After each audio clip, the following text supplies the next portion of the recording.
এই যে পোলটা দেখতেছেন এটা হচ্ছে খালের পাড় দেয়া একটা ছোট্ট পোল। আর এই পোলটা দিয়ে অনেকগুলা স্মৃতি আমার জড়ানো আছে। যদিও আমি গ্রামের ভিডিওগুলোতে সবগুলাতে আমার ছোট ছোট স্মৃতিগুলা তুলে ধরার চেষ্টা করছি। তো যাই হোক, এই পোলটা দিয়েই একটা সময় আমার মায়ের কাছ থেকে টাকা নিয়ে এই পোল দিয়ে আমি এই দোকানগুলোতে চলে আসতাম আর সারাদিন আসতাম শুধু হাফ-জাফ খাওয়ার জন্য।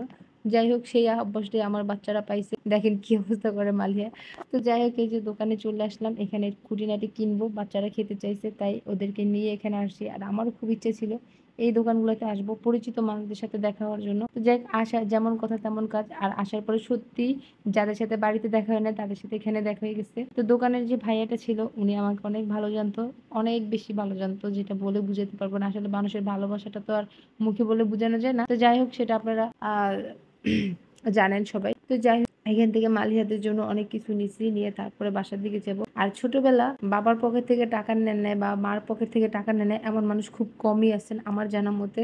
আমি তো অনেক বেশি টাকা নিতাম। যাই হোক, ছোটবেলার কথা আর কি বলবো, এটা কে কে করছেন বাবা মার সাথে অবশ্যই কিন্তু কমেন্ট করে জানাতে ভুলবেন না। আর আমার এই ভিডিওটা যদি ভালো লেগে থাকে অবশ্যই আমার পেজটাতে যারা ফলো করেন নাই কিন্তু ফলো করতে ভুলবেন না, তাড়াতাড়ি করে ফলো করে দিবেন, লাইক কমেন্ট করে শেয়ার করে আমার পাশে থাকবেন, ঠিক আছে?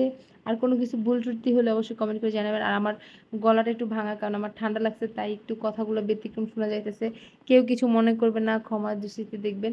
তো যেই কথা, মানে আমি আমার বাবার পকেট থেকে টাকা নিয়ে অনেক আসি এই দোকানগুলোতে একটা সময়। আর এই যে এই খালগুলোকে অনেক বেশি মিস করি, কারণ এখানে আমার ছোটবেলার স্মৃতি ঝরে আছে। কারণ এখান দিয়ে আমি অনেক হাঁটতাম, অনেক যেতাম, আর এখান দিয়ে অনেক নাচানাচি করতে, খেলতে খেলতে যেতাম। আর এই যে রাস্তাটা দেখতেছেন খালের পাড়ে, এখান দিয়ে মূলত সবসময় আমি আসতাম। তো এখানের এই যে রাস্তাটা দেখতেছেন এটা এখন অনেকটা চওড়া হয়ে গেছে। এটা এত চওড়া ছিল না, এটা অনেক চিপা একটা রাস্তা ছিল। ছোট একটা মানে রাস্তা, বিলের যে আতালগুলো আছে না ওগুলোর মতো চিকন ছিল। তো এই তো আমি আর আমার ছোট্ট কাজিন সুন্দর মতো হেঁটে যাচ্ছিলাম, আর আমার পিছনে মালিহা। আর তানজিলের কোলে ছিল রাহিবে, ওর কাঁধে করে ও নিয়ে যাচ্ছিল, আর আমরা এখানে হাঁটতে হাঁটতে যাইতেছিলাম। যদি একটু ভয় ভয় লাগতেছিল, কারণ আশেপাশে অনেক জঙ্গল, আর এখন তো রাসেল ভাইবারের মানে বেশি ছড়াই গেছে, তাই ওটার জন্য একটু ভয় লাগতেছিল। তাই দেখে দেখে খুব সাবধানে মালিহাকে নিয়ে যাইতেছিলাম। ফার্স্টে তানজিলে আর বাচ্চাদেরকে মাঝখানে দিয়ে দিছি। এখানে ছোট্ট একটা পোল আছে, মানে সরি পোল না তো হাক্কা, একটা হাক্কার মতো আছে গাছ দিয়ে দেওয়া। তো এটা পার হয়ে যাব। তো এটা ছোটবেলায় আগে ছিল, এখনো সেই জিনিসটা আছে। যদি এটা একটু আরেকটু ওই পাশে ছিল, এখন এটাকে সরায় আরো এই পাশে আনা হয়েছিল। আগে এটা এখানে ছিল না, আর ওই পাশে ছিল। যদি এটা ভেঙে অনেকটা বড় হয়ে গেছে এই জায়গাটা। এটা এই যে খালটা দেখতেছেন, এই খালটার একটা পুকুরের সাথে মানে যোগাযোগ হয়ে গেছে। তো যাই হোক, মরিয়ম আর মালিহা চলে গেছে, আর আমি মালিহাকে দিয়ে আবার তানজিলেরকে আর রাহিবকে নিয়ে যেতেছিলাম। আমার মালিহা যত সুন্দর করে মানে এই হাক্কাটা পার হইতে পারছে, তানজিল তার এক ভাগও পারতেছিল না। আমার রাহিব মালিহাকে নিয়ে যতটুকু কষ্ট না হয়েছিল তার থেকে দ্বিগুণ কষ্ট হয়েছে তানজিলকে নিয়ে এই হাক্কাটা পার হইতে। কারণ ও পারতেছিলই না, ও মানে কাঁপতেছিল।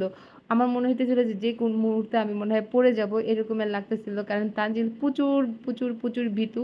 ও সবসময় এরকমের ঝামেলাগুলোই করে সব জায়গায়। তো যাই হোক, যেহেতু রাহিব আমার কোলে ছিল তাই আমি অনেকটা ভয় পাইতেছিলাম যে আমি পড়ে গেলে সমস্যা নেই, বাট আমার বাবা তো চুবানি খাইবো যদি আল্লাহ না করুক পড়ে যায়। তো আলহামদুলিল্লাহ আল্লাহর রহমতে খুব সাবধানে একটু একটু একটু একটু করে আগাইছি। আর ফাইনালি আমরা এই হাক্কাটা পার হইতে পারছি। তো ওরে হাত ধরে টেনে নিয়ে আসতেছিলাম, আর আমি হাসতেছিলাম যে ও কেমন বলদের বলো, যে ঠিক মতো আমি হাত ধরে পার করতেছি সেটাও পারে না। তো চান্দিয়ের কোলে রাহিবকে দেওয়া, তো ও খুব কান্না করতেছিল, আমার কাছে আসতে চাইতেছিল, বাট আমি নিতেছিলাম না, কারণ আমি একটু একটু আরাম করে হাঁটতে চাইতেছিলাম, কারণ সারাক্ষণ তো আমার কাছেই থাকে। তাই একটু যেহেতু বেড়াতে আসি একটু আরাম করতে চাচ্ছিলাম। তো এই তো মালিহাকে নিয়ে চলে যাচ্ছি আমি আমার ছোটবেলার সেই সইয়ের কাছে, মানে আমার বান্ধবীর কাছে। ছোটবেলায় আমার যেই বান্ধবী মানে সই পাতাইছিলাম তার কাছে। তো ও ভাগ্য ভালো, সেদিন যাই দেখি ও বাসায় আসছে, এর আগে শুনছিলাম ও নাই। তো ওর সাথে আমার দেখা হয়ে গেছে, কি আর বলবো, অনেক বেশি খুশি ছিলাম। আর এটা হচ্ছে আমার বান্ধবীর ঘর, আগে যদি এরকম ছিল না, ওদের বাসা নতুন করে করা হইতেছে। আর বান্ধবীর সাথে গল্প টল্প শেষ করে খুশি মনে নাচতে নাচতে বাড়িতে চলে যাচ্ছি। যেটা আশা করি নাই সেটা হয়েছে। সব থেকে বড় কথা ছিল আমার যে আমার সইয়ের সাথে আমার দেখা হবে। তো ফাইনালি আমার সইয়ের সাথে আমার দেখা হয়ে গেছে। তো সবাই ভালো থাকবেন, সুস্থ থাকবেন, বাই বাই, আসসালামু আলাইকুম।